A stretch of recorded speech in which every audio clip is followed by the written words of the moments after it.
Hi viewers, welcome back to another podcast video. Hi sir. Hi Jagadish. Sir ఈ మధ్య listed companies అన్నిటికి ESG rating అనేది చాలా వింటున్నాం. అవును, సో ఈ ఈఎస్జీ రేటింగ్ అంటే ఏంటి, కరెక్ట్. అది వై అది ఎందుకని మనకి అక్కడ మ్యాండేటరీ చేశారు? ఓకే, ఫస్ట్ ఈఎస్జీ అంటే ఏంటో చెప్తాను. ఓకే, ఈఎస్జీ అంటే ఫుల్ ఫామ్ ఏంటంటే environment, social and governance. Okay, environment అంటే మన పర్యావరణం, సోషల్ అంటే సొసైటీకి, ఓకే, అంటే గవర్నెన్స్ అంటే మన పాలసీస్. కంపెనీ అయితే కనుక కంపెనీ మేనేజ్మెంట్ పాలసీ, గవర్నమెంట్ అయితే government policies. Okay. So ESG అనేది మ్యాండేటరీ చేసింది లిస్టెడ్ కంపెనీస్కి. యూరోప్లో కానీ యూఎస్లో కానీ ఎప్పటి నుంచో ఉంది, ఆల్మోస్ట్ 2-3 years నుంచి ఉన్నారు వాళ్ళు.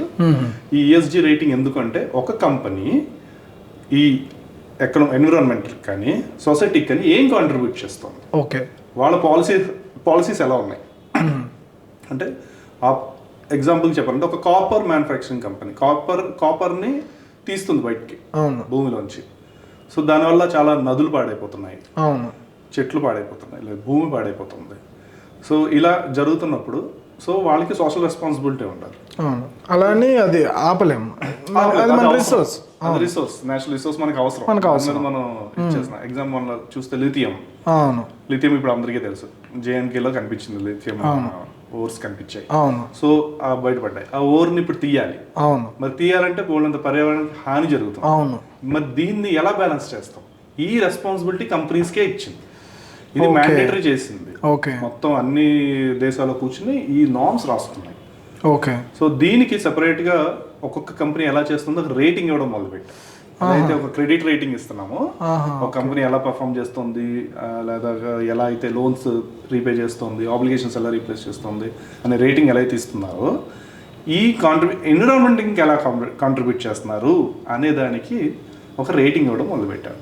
ఇంకా పూర్తి స్థాయిలో రాలేదు, కొన్ని కంపెనీస్ వాలంటరీగా వచ్చాయి, ఇప్పుడు పూర్తి స్థాయిలో మ్యాండేటరీ చేస్తారు ఫ్యూచర్. ప్రతి కంపెనీకి ఈ రేటింగ్ ఉండాల్సింది, గ్రీన్ రేటింగ్ అంటారు, ఇంకా సింపుల్గా చెప్తారు. సో ఇది ఎందుకు వచ్చింది అంటే, మనం తెలుసో తెలియకో పర్యావరణానికి కలిగిస్తున్నాం. అలాగే కంపెనీ వల్ల ఎగ్జాంపుల్ చెప్పాలంటే, మనం ప్లాస్టిక్ లేస్ ప్యాకెట్ తిని పడేస్తామండి. సో మీరు దాన్ని రీసైకిల్ చేయాలని చెప్తున్నారు, కానీ మీరు అంత తీసుకుంటారా? అందరూ తీసుకోలేరు ఖచ్చితంగా, అందరూ తీసుకుని అంత చెత్త తయారవదు కదా, అవ్వదు. అవును, అన్ని రీసైకిల్ అయిపోతాయి. సో తీసుకోదు కాబట్టి కంపెనీ మీదే భారం పెట్టింది government. That is our governance. Company వాళ్ళకి ఎలాంటి నామ్స్ తీసుకొచ్చారంటే, ఎక్కడైతే ఇది మొదలవుతుందో అంటే రూట్ కాజ్, ఈ ప్లాస్టిక్ ఎక్కడ జనరేట్ అవుతుంది అసలు, ఒక లేస్ మ్యానుఫ్యాక్చర్ దగ్గర జనరేట్.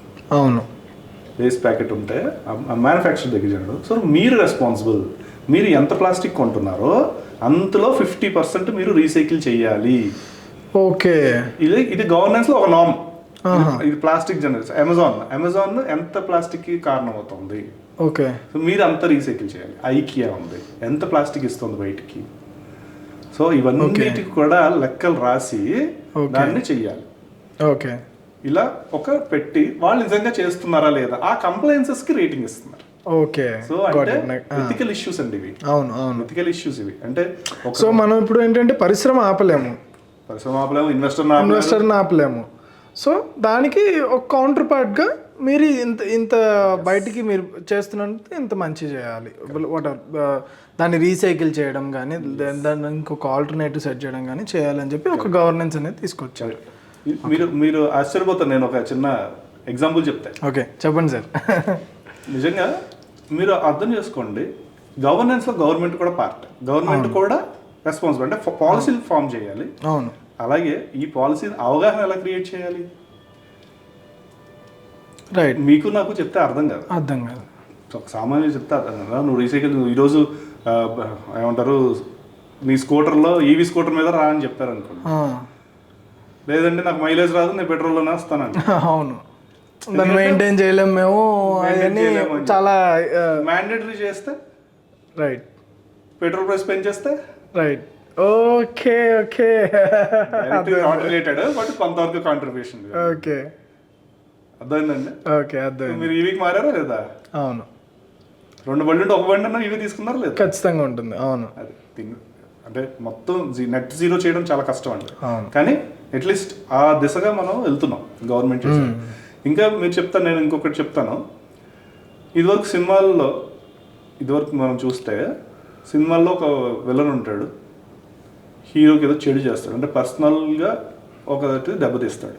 ఫాదర్, ఒక సిస్టర్ను, భార్యను, ఒక పర్సనల్ గొడవకి వెళ్తారు, వెంజన్స్ తీర్చుకుంటాడు, సినిమా క్లోజ్. అవును సార్, మీరు కొన్ని 4 సినిమాలు చెప్తారండి, దాంట్లో ఏ పర్సనల్ ఇది లేదు, ఓకే, ఏ పర్సనల్లో ఉండదు, ఓకే, కానీ హీరో విలన్ని ఇచ్చేస్తాడు, ఫైట్ చేస్తాడు. ఓకే, అఖండ సినిమా, రైట్, ఆయన ఎక్కడో తపస్సు చేసుకుంటూ ఉంటాడు, అవును, ఇక్కడికి వచ్చి ఇక్కడ చంపుతారు. కారణం ఏంటి? అగైన్ అది ఎన్విరాన్మెంట్ ని స్పాయిల్ చేస్తున్నారు అనే రీజన్. ఎలా వచ్చింది ఇది? Okay, Acharya cinema, again same natural resources ని డ్యామేజ్ చేస్తున్నారు, దాన్ని ఎక్వైర్ చేద్దామన్న కాన్సెప్ట్ మీద. ఎస్. ఇప్పుడు చెప్పండి, ఇంకా ఇలాంటి సినిమాలు ఎన్ని ఉన్నాయి? అలా చూసుకుంటే ఆ పాయింట్ లో చూసుకుంటే మనకి చాలా సినిమాలే వస్తున్నాయి. చాలా సినిమాలు వస్తాయి. శ్రీమంతుడు, అవును, అగైన్ సేమ్ ఫ్యాక్టరీ కోసం ఇది చేస్తున్నాను, అగైన్ ఫైట్ చేస్తారు. మనం అన్ని ఊరికి దత్తత తీసుకుని చూసామండి, కానీ అక్కడ అందరూ దాన్ని ఇన్స్పిరేషన్ గా తీసుకుని అడ్డే వెళ్ళారు. ఓకే, అలా కన్వే అయ్యింది, రైట్, అది తప్పేం కాదు, కానీ అండర్లైన్ గా ఇచ్చిన మెసేజ్ అది. అవును. సో ఇవన్నీ సినిమాలు మీద అబ్జర్వ్ చేస్తే రైట్, ఇక్కడ వీళ్ళిద్దరి మధ్య ఏమీ తెలియదు, ఒకరిలో పరిచయం కూడా ఉండదు, పరిచయం లేదు, ఇష్యూ మీద ఫైట్ చేశారు. Social cause. ESG లో S అంటే సోషల్. ఓకే, ఈ సొసైటీ ఎలా ఎన్విరాన్మెంట్ మీద క్రియేట్ చేయాలి, మీడియా అంటే మూవీస్ మాస్ మీడియా, అవును, అందరికీ చేరుతుంది. అవును, మీరు ఏ సినిమా చూడండి, జనతా గ్యారేజ్, అవును, క్లాసిక్, కంప్లీట్లీ టాపిక్ ఎటు డైవర్ట్ అవ్వకుండా కంప్లీట్లీ దీని మీద చేస్తారు. హీరో ఫస్ట్ నుంచి లాస్ట్ వరకు, ఈవెన్ దో మధ్యలో చేంజ్ అయినా కానీ అదే లాస్ట్ లో రివెంజ్ కోసం ఏదో తీసుకొచ్చారు, కానీ అది కూడా లేకపోయినా సినిమా అదే. అవును, మోహన్ లాల్ కి ఏం జరగకపోయినా అవును, లాస్ట్ లో జరిగేది అదే. సో మీరు అర్థం, ఓన్లీ తెలుగు సినిమాల్లో ఎలా ఉంది, ఇంకా హిందీ సినిమాల్లో right. So its mass media. అవును. సో మీరు అర్థం చేసుకోండి, దట్ ఈస్ కాల్డ్, అంటే గవర్నెన్స్ ఎలా వస్తుంది బయటికి అంటే ఇలా చేస్తారు. సో ఇవన్నీ కూడా ఒక కంపెనీ ఎథికల్గా పనిచేస్తుందా లేదా, గవర్నమెంట్ లేదా ప్రజలు ఎథికల్గా ఉండాలి అనే ఉద్దేశంతో ఫామ్ చేసిన ఫ్రేమ్ వర్క్ అన్నమాట ఇది. Okay, so this is called ESG.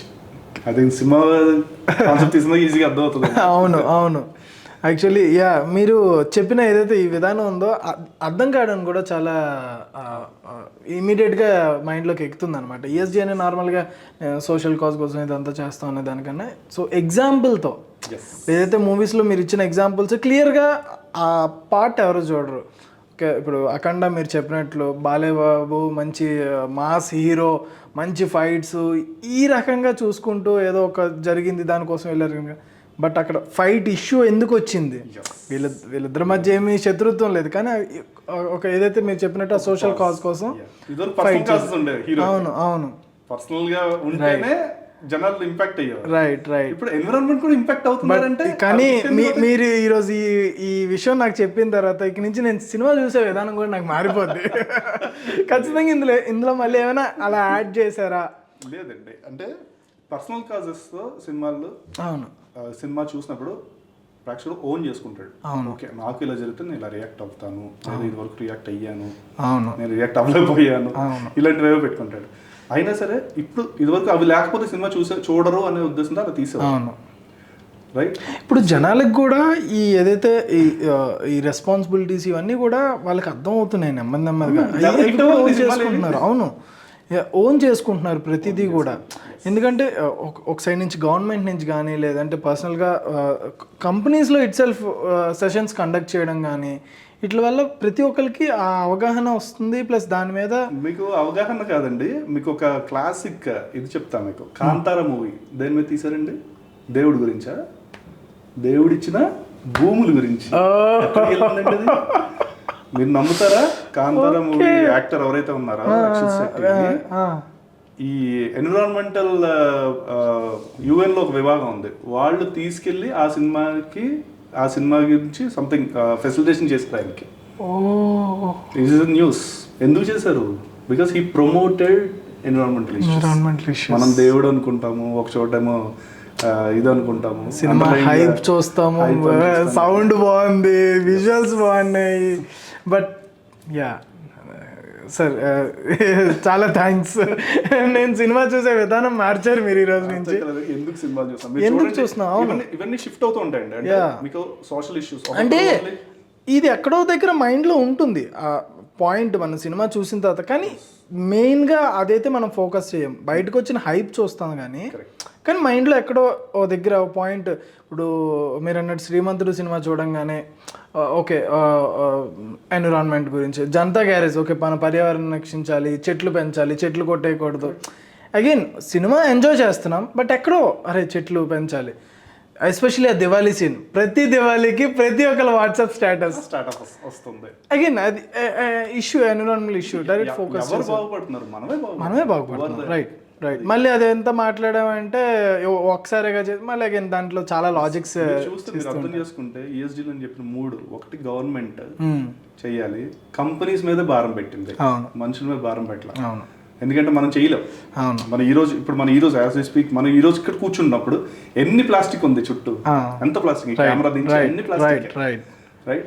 ఇవన్నీ రీసైకిల్ చేయాలి. సో ఇవన్నీ ఎలా మన మైండ్లో ఎలా వస్తుంది, సో ఇదంతా గవర్నమెంట్ ఎలా తీసుకొస్తుంది అంటే ఈ మూవీస్ ద్వారానో లేకపోతే ఇది మన ప్రోపగండా మూవీస్ అవి అంటారు, ఇది యాక్చువల్ ప్రోపగండా, ఇది మంచి చేయడం. గ్రేట్. మీకు ఎప్పుడు పాత సినిమాలు చూస్తే అన్ని కూడా నిరుద్యోగం మీద ఉండేది. అవును. ఛాలెంజ్ సినిమా చూస్తే అవును దాని నుంచి బయటికి రావాలి. రైట్. ఓకే. ఒక ఊరి ఇష్యూస్, ఫ్యాక్షన్స్ అనుకుందాం, ఫ్యాక్షన్ మూవీస్ అంటే ఊరి ఇష్యూ నుంచి తర్వాత కొన్ని వినాయక్ గారు కొన్ని సినిమాలు చేశారు, చదువు మీద చేశారు ఆయన. అవును. దానివల్ల ఏమొస్తుంది, ఫ్యాక్షనే. అవును, కానీ ఫ్యాక్షన్ నుంచే లేదు ఇది కాదు పాయింట్, ఇటు వెళ్ళాలి అని చెప్పి. జనతా గ్యారేజ్ నుంచి మీరు చూస్తే